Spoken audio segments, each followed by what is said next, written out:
Oi pessoal, tudo bem?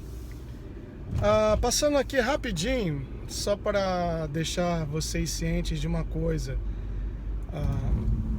Alguém entrou em contato comigo e disse: Gustavo, dá uma olhadinha no programa da Fátima Bernardes de hoje.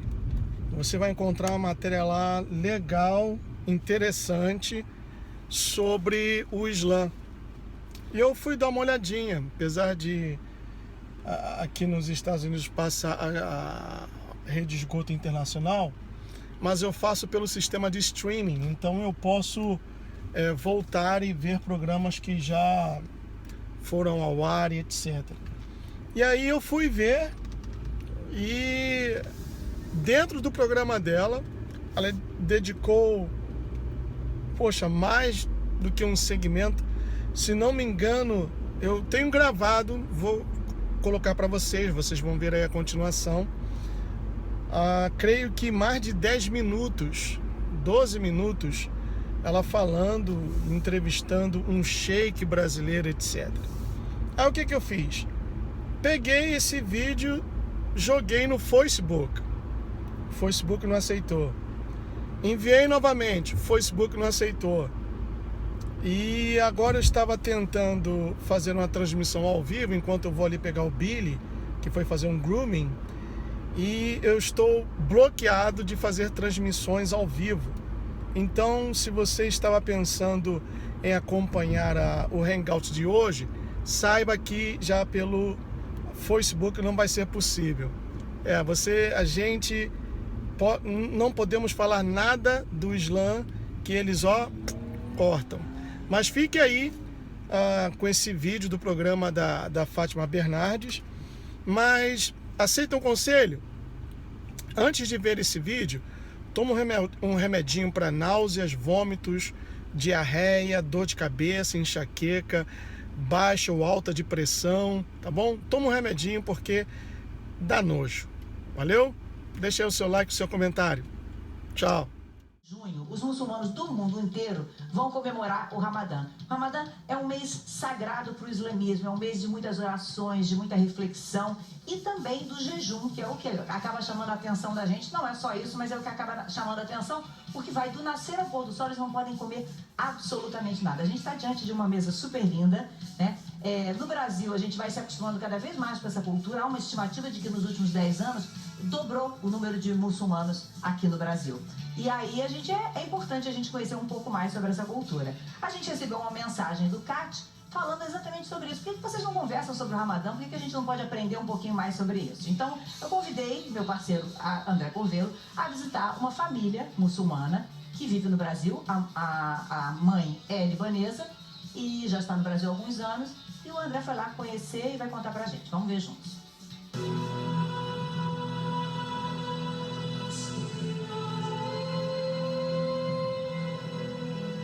Não foram só os objetos, as fotos, as memórias que vieram do Líbano. Há 13 anos já no Brasil, a Dunia também mantém a tradição e a fé. Nesse momento ela está celebrando o Ramadã, que é aquele período de 30 dias do jejum dos muçulmanos. Eu vejo você muito feliz. É um período de celebração mesmo? Sim. Sim, é celebração, você está com um relacionamento mais íntimo com Deus. Seu filho, o Ai, tem quantos anos? Ele tem 18. Como é que ele está seguindo o Ramadã? Não está conseguindo muito? Com certeza, né? A gente tenta sempre passar a cultura, né? E como a gente sempre fala, la ikraha fi-din, significa não pode obrigar. Então você, 3 da manhã, agora são 5 da tarde, você está há 14 horas sem comer para beber. Então, olha, é tudo pontual, gente. O jejum dela é 5h17 e tem que ser nesse horário. Agora a Dunia está colocando a Hishab para fazer finalmente a reza do pôr do sol.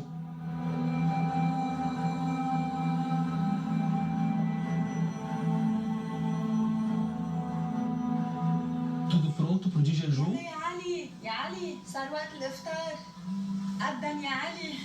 O que você disse? eu estou chamando porque já está na hora de quebrar o jejum. Como é que é pra você fazer o Ramadã? Você é super jovem, tá? Na escola, né? Como é que é fazer o Ramadã? Pra mim, é uma coisa que, tipo, eu gosto de fazer pra sentir como as pessoas pobres sentem, entendeu? Porque tem muita gente no mundo, entendeu? Que não tem comida, não tem água, e eles ficam o dia inteiro sem comer e sem beber água. Sente mais humano também, né? Com certeza. Eu acordo de manhã, eu durmo à noite pensando no meu país de origem. Mas também o Brasil me deu muita coisa, sabe? No Brasil, eu acreditei em ser feliz. Eu aprendi a ser feliz. Então, um feliz Ramadã, Ramadã Karim. Allahu Akbar.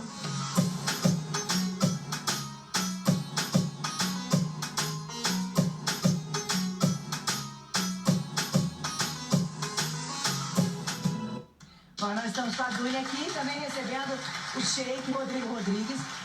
O Rodrigo é brasileiro, se converteu ao islamismo com quantos anos? Eu me converti ao islamismo quando eu tinha acho que uns 15 anos, uns 25 anos atrás. E o que te levou? Qual era o seu interesse? Por que te chamava a atenção em relação ao Islã? Foi pesquisando, fui estudando, aconteceu os conflitos do Oriente Médio, quis saber por que tinha aqueles conflitos, fui lendo, conheci um livro chamado Alcorão, que é o livro sagrado dos muçulmanos, me interessei, quando eu vi já estava lá.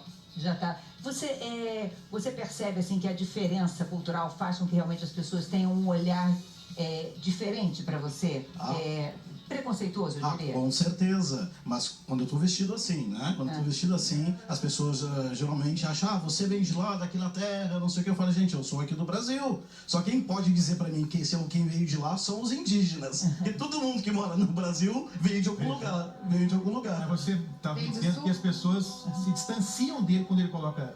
Se distanciam, por causa existe um certo preconceito, uma certa discriminação, por causa de que acontecimentos de conflitos no Oriente Médio, e acabam achando que todos os muçulmanos concordam com que esses atos terroristas do Estado Islâmico, que não é nem o Estado e não é nem islâmico, que eles fazem. E nós não temos nada a ver com isso. Tem uma jovem aqui na nossa plateia, quando a gente falou que nós receberíamos... Presta aqui o microfone, por favor. Oi, obrigada. Tá aqui, obrigada. Ela disse assim, eu tenho uma dúvida.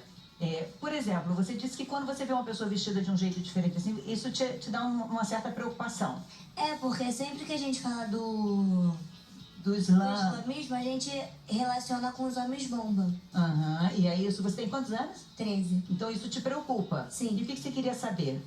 Então é isso, porque aqui sempre que a gente olha alguém, e a gente já relaciona com os homens bomba. Então, Sheik, por que isso acontece, né? Olha, isso acontece por causa, às vezes a mídia, parte da mídia, às vezes não dá oportunidade para os muçulmanos explicar que isso não tem nada a ver. Cria-se um estereótipo do muçulmano. Como cria o estereótipo do índio, como cria o estereótipo do pobre, como cria o estereótipo do oriental. Isso é um estereótipo que se cria e, graças a Deus, as pessoas constroem, esses estereótipos constroem paredes, mas esse contato aqui constrói o quê? Pontes, e onde eu posso explicar que nós não somos isso. A gente sempre que, durante todo o período que eu estava lá no Jornal Nacional, havia essa preocupação, porque a gente sempre pensava nas crianças muçulmanas, e eu acredito que o seu filho tenha passado por isso, Dunia, nas crianças que vivem no Brasil, são muçulmanas e que depois de um ataque horroroso, como acontece, devem sofrer muito quando vão para a escola, porque elas acabam sendo olhadas assim, com um olhar como se elas também fizessem parte daquilo. Seu filho sentia isso? Sim, na verdade, a gente sempre está passando por isso, por preconceitos, às vezes pelo sotaque que a gente fala, às vezes, né? E meu filho, especialmente na escola, às vezes, só pelo fato dele se chamar Ali, né? Ele passa por preconceito, mas também do outro lado, eu não posso também negar que o povo brasileiro recebe a cultura de um jeito muito positivo, porque começam a perguntar perguntas assim, primeiro, você de onde? Pelo sotaque. Aí eu falo, é das Arábias, lá aqui, esfirra, dança. Aí já começa a se interessar por esse tipo de coisa. Agora eu queria entender, você entende, por exemplo, Gabriel, Udira, vocês entendem por que o jejum? Vocês já fizeram jejum em algum momento da vida? Eu já fiz jejum. Eu já fiz, sem piada, mas já fiz só por exames. Admiro muito o Ramadã. Eu admiro profundamente. Conheço muitas pessoas que não são do Islã e tentam fazer o Ramadã. É como se fosse um exemplo de uma religião para todas as outras religiões. Dentro da religião católica, você também tem o período do jejum e a gente não fala muito disso. É verdade. E a gente não cumpre isso porque é um treino do seu espírito, é um treino de domínio, é um treino de resistência, é um treino de superação. Então eu acho um exemplo maravilhoso essa capacidade de você resistir a uma coisa que é difícil. Deve ser muito difícil, né? Muito.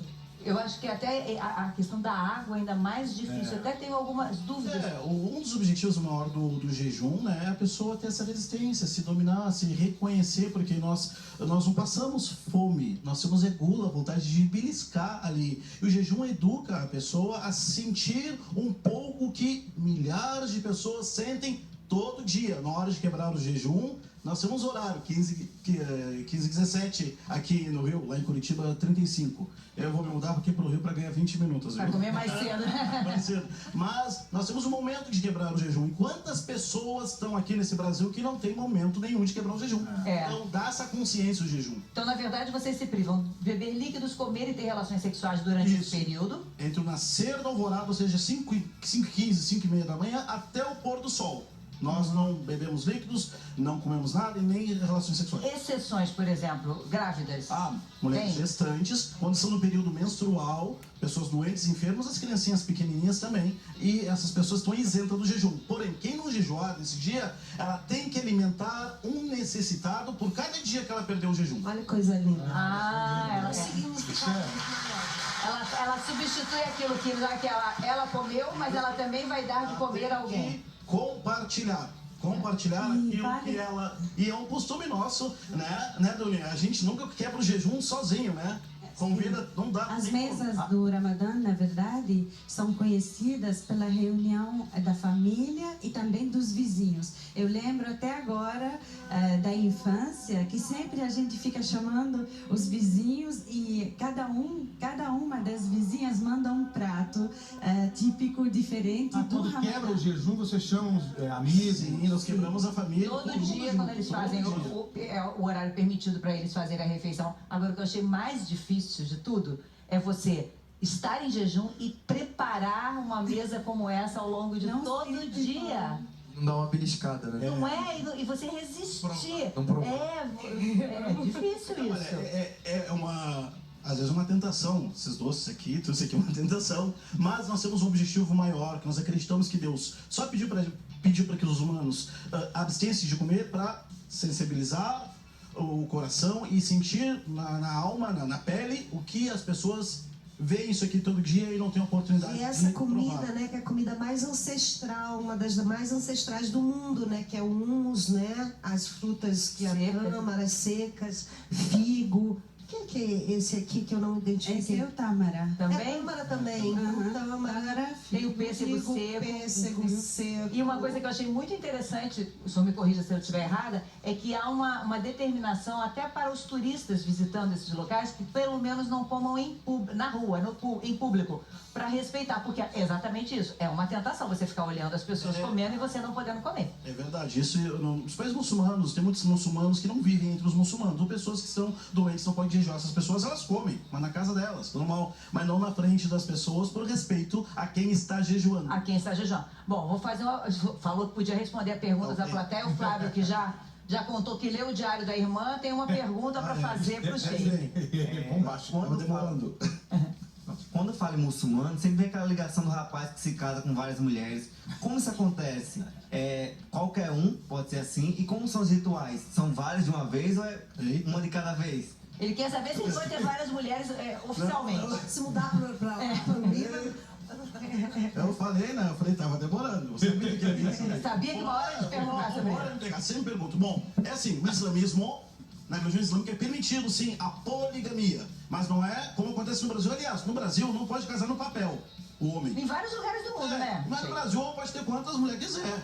O machismo pula no Brasil. Só que no Islã, na cultura muçulmana, o homem ele pode ter 2 esposas, 3 esposas. Significa ter 2, 3 famílias. Quer casar com a segunda? Beleza. Chega ele lá, fala pra esposa dele: oi, tudo bem, querido? Eu quero casar com outra mulher. Quer fazer uma outra família? Fala pro sogro dela, pro seu sogro, fala pra toda a família. É só combinar, né? Só combinar. Mas são quantas mulheres no matam? Até 4, mas para ter uma, o cara tem que ser muito homem. Imagina para ter tem que ser justo, tem que ter equidade, justiça com a primeira família, porque não é ter uma esposa, é ter uma família. E tem que sustentar financeiramente as quatro. Família, não é só financeiramente, mas também socialmente. Como é que a pessoa vai se dividir, ter duas famílias? Achei que ele já mudou de ideia. Já mudou de ideia. Clica já mudou de ideia. Eu acho que ele olhou e já achou. Ele pensou que era só vantagem. Não, tem o ônus e o bônus, né? Isso. Agora, eu queria também explicar que sheik não é um título religioso, né? Não é um título religioso, isso é um título ancestral árabe, né?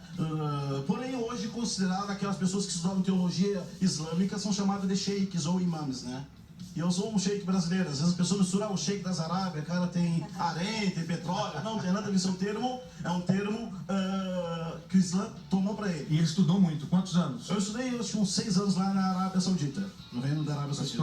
Agora, eu fico imaginando a família, a sua família, quando você chegou e disse assim, eu vou me dedicar ao Islã, qual era a sua formação, a sua religião? Olha, meus pais me criaram dentro da Igreja Católica. Dentro da Igreja Católica. Isso. Olha, a família, ela estranhou. Quando eu tinha 15 anos, eu achava errado meus pais estranharem. Meu pai, minha mãe. Mais seu pai, né? Mais o meu pai. Eles falavam, agora esses caras vão te sequestrar, homem bomba, terrorista, toma cuidado. É a preocupação de qualquer pai hoje, diante das informações que aparecem na televisão. Bom. E das informações em geral também, porque não é só que a televisão cria essas notícias. Isso acontece. Porque, na verdade, há uma confusão. Confusão. E eu depois, passei já 25 anos muçulmanos, hoje eu vejo jovens que tinham a minha idade, 15, 16 anos, querem procurar o Islã. Eu pergunto para eles, seu pai, sua mãe, saiba onde você está vindo, tá? Seu pai e sua mãe, porque é importante os pais sempre acompanhar os seus filhos, onde quer que seja. Time de futebol, até a religião. É verdade. Olha, eu queria agradecer muito as informações. Eu acho que a gente ajudou, eu tirei várias dúvidas aqui, acho que a gente ajudou um pouquinho mais a conhecer. E peço muitas desculpas por ter colocado vocês dois diante de uma mesa tão bonita. Mas nós não comemos. Nós respeitamos, apesar de tudo, respeitamos o momento. Nós vamos